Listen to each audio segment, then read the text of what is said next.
देखिए बच्चों, पिछली क्लास में जो हम सीखे थे वो हमने अदिश गुणा के बेसिक कंसेप्ट सारे सीख लिए थे। और ये वाला पार्ट देखने से पहले आपको पिछले सारे पार्ट देख लेने चाहिए, तभी आपको ये समझ आएगा। तो आज जो हमारा है, आज हम इसमें जो अदिश गुणा कल सिखाया गया था पिछली क्लास में, आज उसी पे बेस कुछ क्वेश्चन करेंगे। जैसा कि पहला क्वेश्चन हमारा है कि दो सदिशों ए वेक्टर तथा बी वेक्टर के परिमाण √3 तथा 2 हैं और ए वेक्टर डॉट बी वेक्टर √6 है। तो बच्चों हमें ये निकालना है ए वेक्टर और बी वेक्टर के बीच कितना एंगल है, कितना कोण है। तो देखिए कैसे इसका सॉल्यूशन करेंगे। सबसे पहले तो हम लिखेंगे गिवन क्या है। तो हमें दिया है ए वेक्टर का मोड इक्वल √3 और बी वेक्टर का मोड यानी बी वेक्टर का परिमाण वो 2 है और ए वेक्टर डॉट जो आपको गिवन है, पहले सारी वैल्यू लिख लेंगे हम पहले। अब मुझे एंगल निकालना है थीटा। इनके बीच में एंगल कैसे होगा? तो बच्चों हम जानते हैं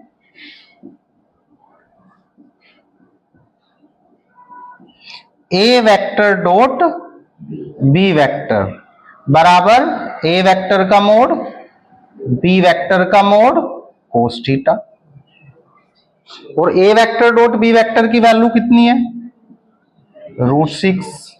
ए वेक्टर का मोड कितना है? √3। बी वेक्टर की वैल्यू कितनी है? 2 और कोस थीटा मुझे निकालना है। तो ये दोनों मल्टीप्लाई में इसके अपोन में जाएंगे। तो यहां से कोस थीटा की जो वैल्यू निकल के आएगी वो आएगी √6/2√3। कोस थीटा इक्वल, इसे हम लिख देंगे √2 मल्टीप्लाई √3। 3 2 जा 6।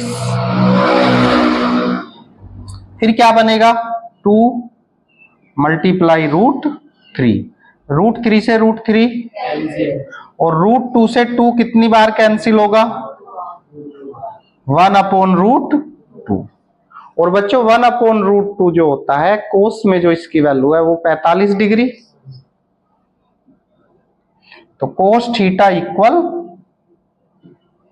कोस π/4। कोस से कोस, तो एंगल कितना बनेगा हमारा? π/4। बंद हो गया? हो गया होगा भाई, ऐसा कैसे ना होगा? दबा नहीं हो गया थी। हाँ तो मैं यही तो कह रहा, बंद हो गया होगा। तो बताओ आसान है टफ है? अच्छा वो पहले बड़ी गड़बड़ थी, वो बेरा बेरा का दी, यो करो वो करो। अब इसमें कोई टेंशन नहीं। मान लो कोई क्वेश्चन मुझे कराना, अब मुझे आसान लग रहा तो आपको कह दूंगा भाई ऐसा करना। कोई कठिन क्वेश्चन है जो मुझे लग रहा अच्छा है, उसकी वीडियो बना दो। सही है नहीं? तो अब इसका कोई बड़ा इशू नहीं, कोई इंपॉर्टेंट क्वेश्चन है बच्चों। ये हमारा ए वेक्टर, ये हमारा बी वेक्टर। अब हमें इन दोनों वेक्टरों के बीच में क्या निकालना? एंगल, यानी थीटा की वैल्यू हमें बतानी है। तो आप जानते हो cos theta equal A vector dot B vector upon A vector का मोड बी वेक्टर का मोड।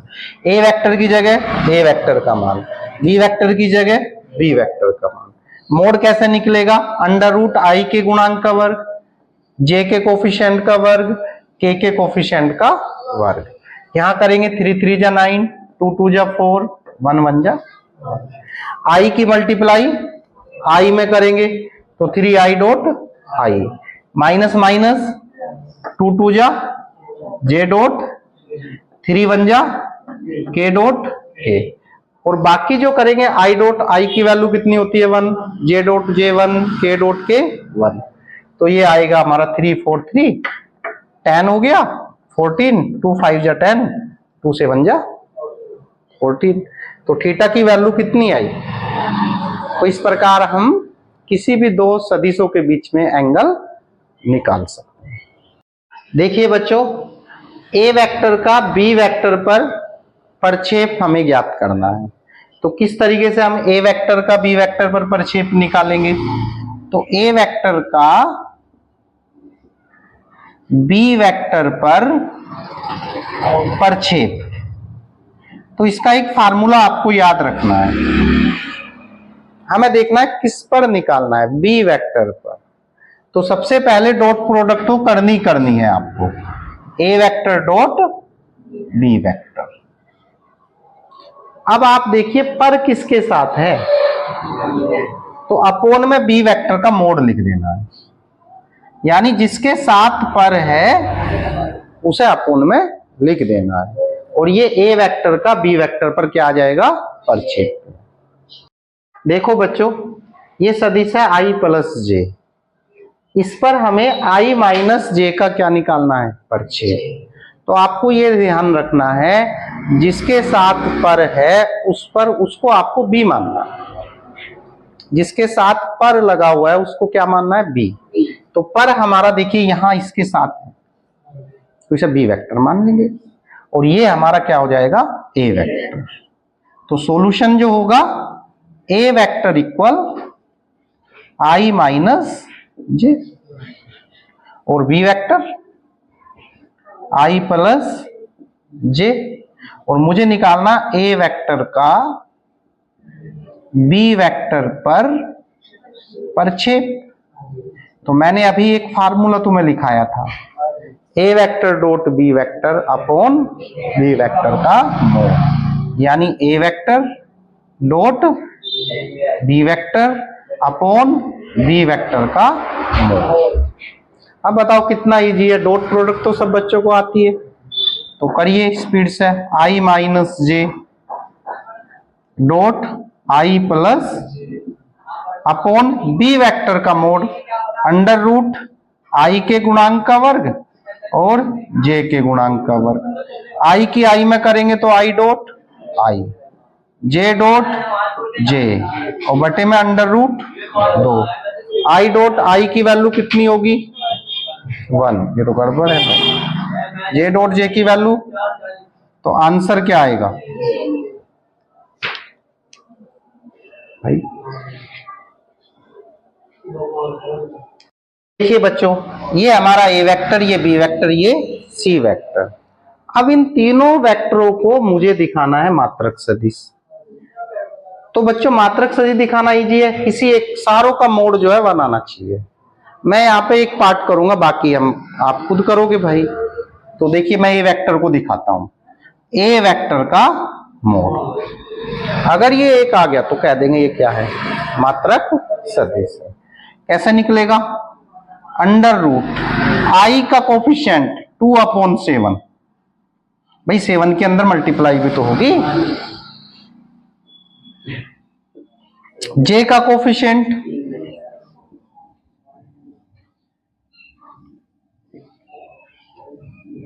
के का कोफिशिएंट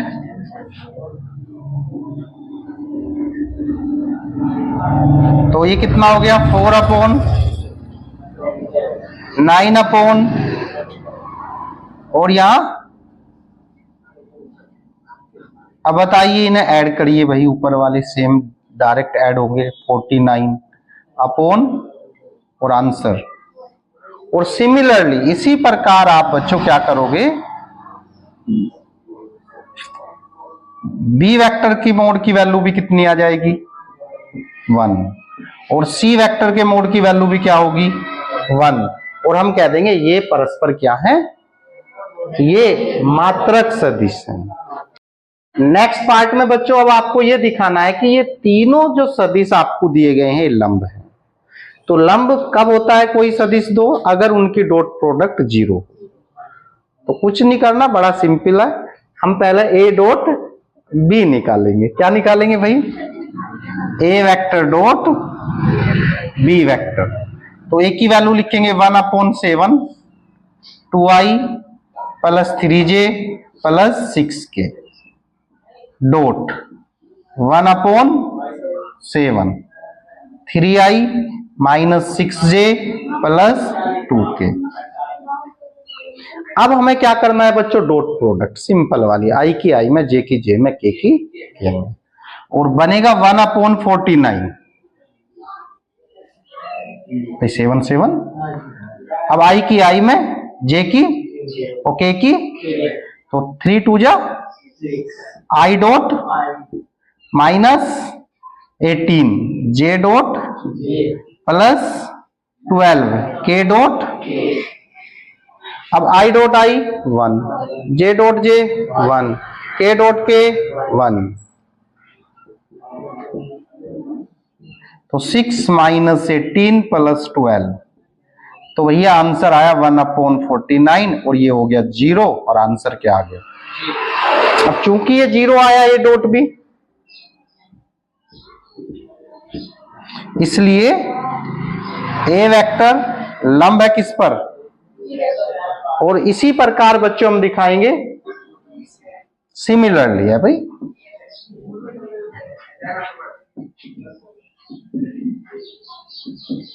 बी वेक्टर डॉट उसकी वैल्यू भी क्या आएगी, और C vector dot A vector सब वैल्यू क्या आ जाएंगी 0, और हम कह देंगे बच्चों A vector B vector C vector परस्पर लंब हैं। लेकिन एक बात ध्यान रखना, एग्जाम में आपको बी डॉट सी भी 0 लाके दिखाना है, सी डॉट ए भी 0 दिखाना है। जैसे मैंने ये निकाला ये डॉट भी, ऐसे ही आप ये निकाल लेंगे।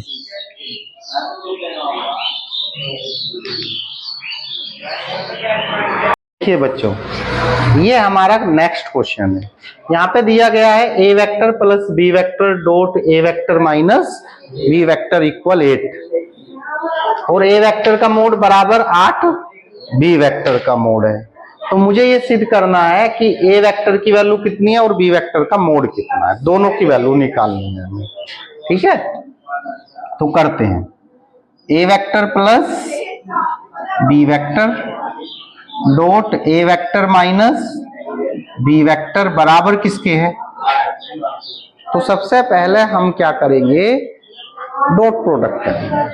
तो सिंपल तरीका है, ए की ए में करेंगे तो A vector dot A vector, इसकी इसमें मल्टीप्लाई होगी तो A vector dot B vector, फिर बी की करेंगे B vector dot A vector, और ये बनेगा B vector dot B vector, और बराबर किसके आएगा भाई 8 आएगा।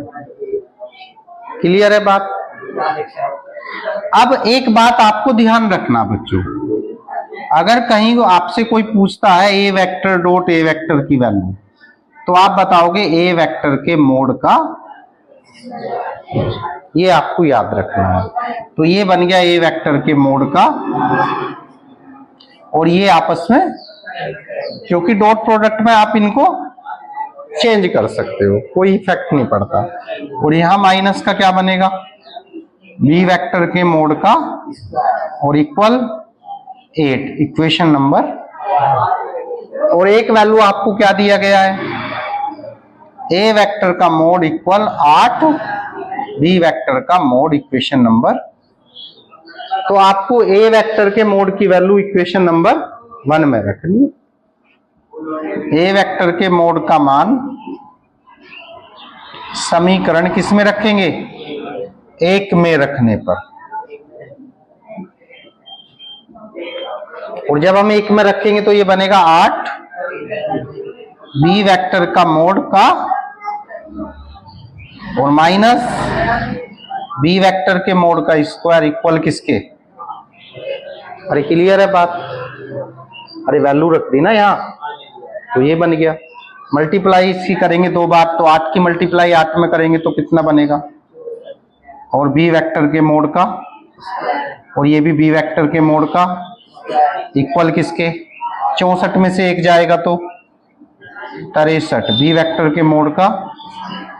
तो भाई बी वेक्टर का मोड का स्क्वायर किसके बराबर आया, 8/63।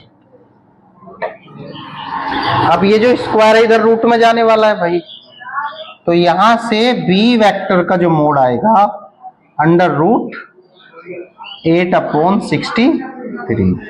तो आप इसे क्या लिख सकते हो भाई, आप इसे ऐसे भी लिख सकते हो 2 2 जा 4 2 जा 8, और 9 सते 63 होता है, तो 3 3 9 सते तो बी वेक्टर के मोड की वैल्यू कितनी होगी, एक तो 2 बाहर आ जाएगा और एक 3 बाहर आ जाएगा, √2/। क्लियर बात कहानी है। अब ए वेक्टर क्या होगा, तो समीकरण 2 से, समीकरण 2 में वैल्यू रख दो भाई। समीकरण 2 क्या है, ए वेक्टर का मोड इक्वल 8 बी वेक्टर का, तो ये वैल्यू हम यहां रख देंगे बी की जगह। तो ए वेक्टर के मोड की वैल्यू कितनी आएगी बताओ, 8 दूनी बटे और √2/7। ये हमारा बी वेक्टर की वैल्यू और ये ए वेक्टर।